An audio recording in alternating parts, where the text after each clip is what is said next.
우리의 인생이 내가 계획하는 대로 안 돼요. 그랬으면 진집에 살 리가 없지. 여러분도 진집에서 태어날 리가 없겠지. 누구의 아들로 태어나? 누구의 딸로 태어나? 이건희 씨 아들이나 딸로 태어났겠지. 근데 우리의 계산대로도 또 안 돼, 이게. 그러므로 많은 하나님을 믿지 않는 사람은 인생은 운이다 이렇게 말하기도 해요. 근데 제가 이렇게 살아가면서 대부분이 안 되는 사람들 있잖아요. 이 안 되는 사람들은 어떤 사람이냐면 남의 말 듣고 산 사람들이에요. 적어도 자기가 공부를 해야 된다고. 그 분야에 내가 성공하고 싶으면 정말 피나는 노력을 해서 공부를 해야 그 분야에. 근데 그 분야도 공부도 안 하고 누가 그거 하니까 돈 잘 번다더라. 김치찌개 빨아하니까 돈 잘 번다더라. 그러면 김치찌개 만드는 공부를 해야 될 거 아니에요. 이것도 않고 그냥 김치찌개 가게를 내는 거예요. 그러면 저와 여러분이 못 모르고 가서 먹어봤다가 아이고 맛이 그러네. 다음에 안 가. 그러면 우리의 인생이 그런 부분이 굉장히 많이 있다는 거예요. 자, 오늘 한번 본문 한번 잘 봐보세요. 아비새라는 사람을 하나님 소개하고 있어요. 아비새가 누구냐 하면 다윗의 600명의 사람들이 다윗을 찾아왔을 때 빚지고 환난당하고, 하나 말하면 이 사회에서 도태된 사람들이었다는 거예요. 그 중에 하나가 누구냐 하면 이 아비새라는 사람이에요. 그런데 지금 사울왕이 다윗을 죽이기 위해서 3,000명의 군사를 이끌고 지금 쫓아왔어요. 그래가지고 이 밤이 됐던 것 같아요.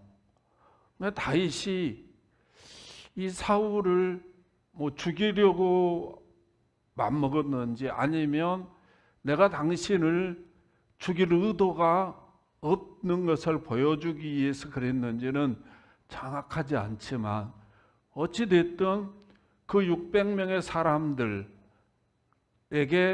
나와 함께 저 사울왕에게 갈 사람 나와라 그 말이죠.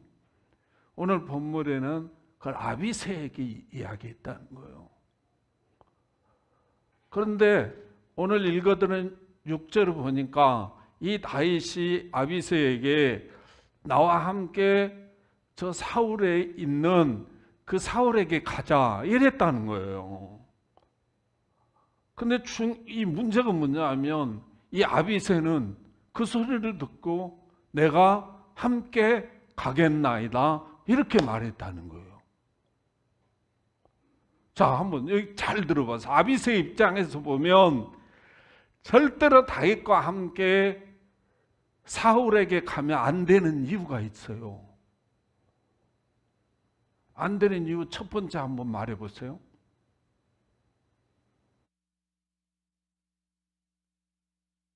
사울왕이 최형규 목사 같은 사람입니까? 적어도 윤석열 씨 정도는 되는 사람 아니요? 그럼 우리 같은 사람이 윤석열 씨한테 접근할 수 있어요, 없어요? 어림도 없어. 거기 가려면 다 수색당하고 초청받았어도 다 수색당하고 가야 돼. 못 가. 근데 지금은 사울을 누가 죽일지 몰라. 외부의 적도 중요하지만 내부에서 자기를 죽이려 하는 사람이 많다고. 그런 거 아니에요. 우리 대한민국 안에서도 대통령 지나가면 경호원들이 막 삼겹 사겹으로 쏴고 군대 들어가면 총알 다 뽑아버리고 빈총 들고 있는 거죠. 왜 그래요? 그런데 사울왕이 지금 밖에 나왔는데 그 경비가 얼마나 삼엄하겠냐고. 그럼 다윗을 따라가면 100점 100% 죽잖아요. 그러니까 절대로 사울을 따라서 함께 가면 안 되는 거라고. 두 번째 이유가 뭐 여러 가지 이유가 있죠. 두 번째 이유는 뭐예요? 가장 중요한 게 자기 가족들이 있잖아요. 먹여 살려야 할 가족들이 있다고. 어떻게 가족을 놔두고 나 혼자 죽냐고. 안 되는 거죠. 그러니까 우리는 어떻게 해야 돼? 핑계를 대야 돼. 원천에게 삼겹살 구워 먹었더니 설사가 나가지고 내가 도저히 갈 수가 없겠다고, 미안하다고, 가지 말아야 된다고. 어떤 핑계를 대었는지. 그런데 이 아비새라는 사람은 다윗을 따라서 사울의 진영에 들어갔다는 거예요. 무엇이 그렇게 그를 만들었을까? 죽음의 자리인데도 불구하고 왜 따라갔을까? 뭐 여러 가지 이유가 있겠죠. 첫 번째는 지금까지 지켜주신 하나님, 지금까지 다윗을 지켜주신 하나님이 지켜줄 거라는 믿음이 있었다든지, 아니면 그 믿음 때문에 순종했다든지, 아니면 뭐 다윗에게 충성하기 위해서라든지 여러 가지 이유가 있었을 거라고. 근데 중요한 것은 하나님이 이 사건을 하나님의 말씀으로 기록해 놓았다는 거예요. 왜 그랬을까요? 성경은 주님의 모습을 보여주는 거라고. 우리 주님이 우리와 함께 하시기 위해서 이 땅에 오시잖아요. 이 땅에 오면 전대받고 멸시받고 십자가에 죽을 줄 알면서도 오시는 거. 왜요? 함께 하기 위해서. 그런데 대부분의 사람들이 그렇게 살아요, 안 살아요? 저 사람과 함께 가면 돈이 잘 벌리겠다. 그러면 가. 저 사람과 함께 가면 유익이 될 것 같다. 그러면 가. 그런데 저 사람이 함께 갔다는 죽게 생겼다. 그러면 안 가. 망하게 생겼다. 그러면 안 가잖아. 우리 계산해보고.